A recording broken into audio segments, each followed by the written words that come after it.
I mean, I actually watched this news clip up until now, and it's very surreal that Ruth Bader Ginsburg, we've been already actually known that she was struggling with the pancreatic complications after she actually survived the pancreatic cancer, and there had been such an inflammation concerning her bile ductile, and that was the reason she was in the first place assigned to different hospitals and later moved to Johns Hopkins, right.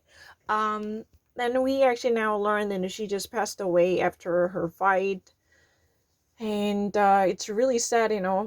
Her documentary film was already actually made entry into the Oscar nomination, which is called the RBG, featuring her life. It was really sad.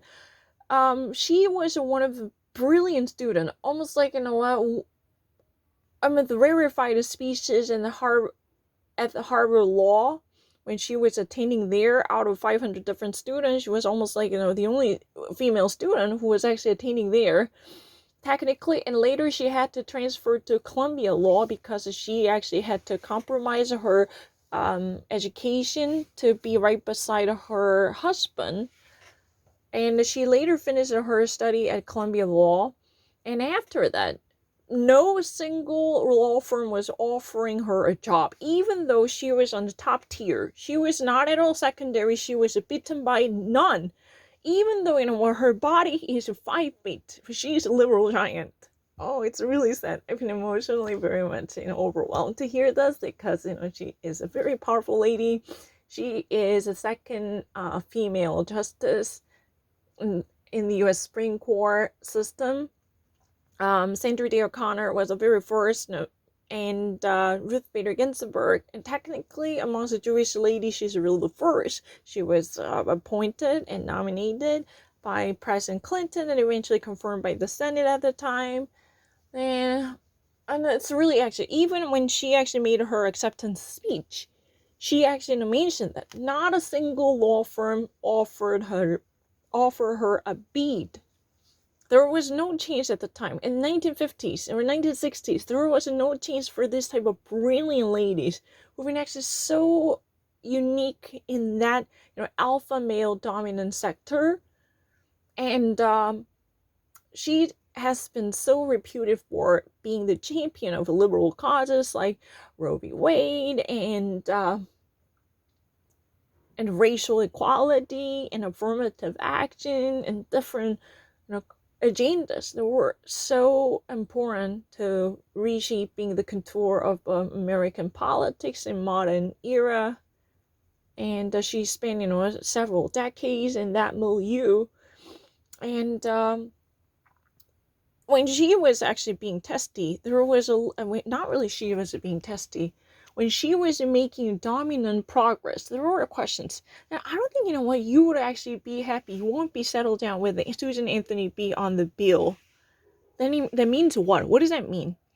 I don't think, someone like you, with such a devoted feminism and very progressive ideology, would never settle down for anything. You always wanted to actually put women on top of everything and pursue more, eventually to shuffle everything, which would possibly mean the dismantlement of what we cherish.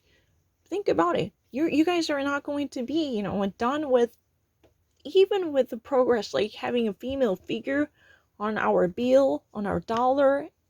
You're not going to be done with that. That kind of question was thrown. It's a very condescending, right?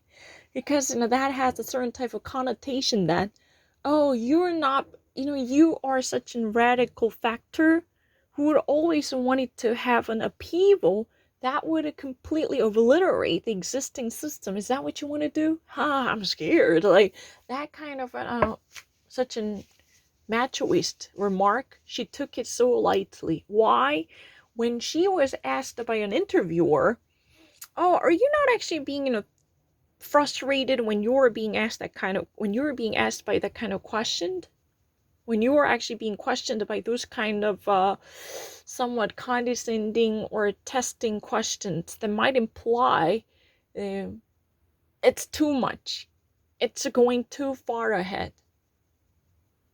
She actually said that her mother used to say that it would be pointless to get angry if you ever actually throw your temper tantrum. And that's exactly what they want. You fall for the same thingy they want you to do. So it's really pointless and very destructive if you ever actually be bitter about it.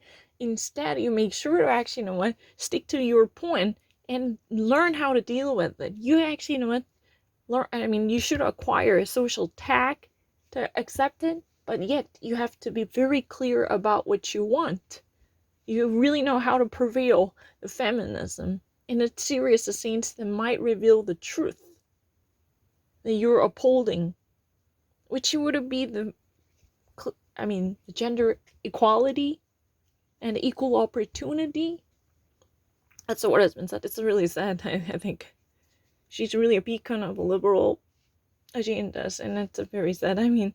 Because she's a really amazing lady, and I'm very happy to see her legacy being reviewed in such a beautiful way.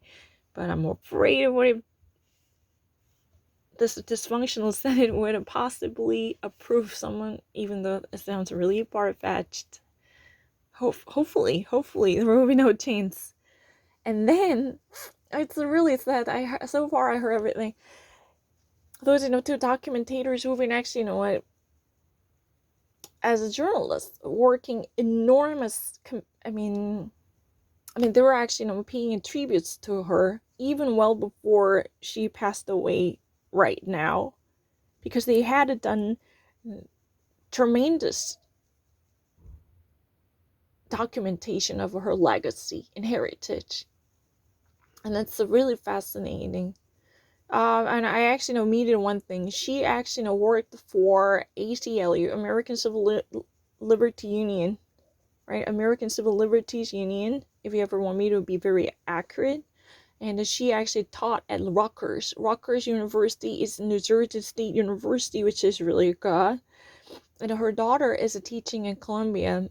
She is a very, very renowned and reputed and revered law scholar, carrying the tradition of her family household. But I really wanted to watch this RBG, but that was not available. I definitely right now want to try it for sure. After digging up a little bit of documentaries about the Roe v. Wade and recent trial by different southern states, this triumvirate was really amazing. Sonia Sotomayor and Ruth Bader Ginsburg and Elena Kagan are all together working really hard to be the stalwart of upholding the abortion rights for women. It's really amazing. But this had been broken, and it feels so sad to tell the truth.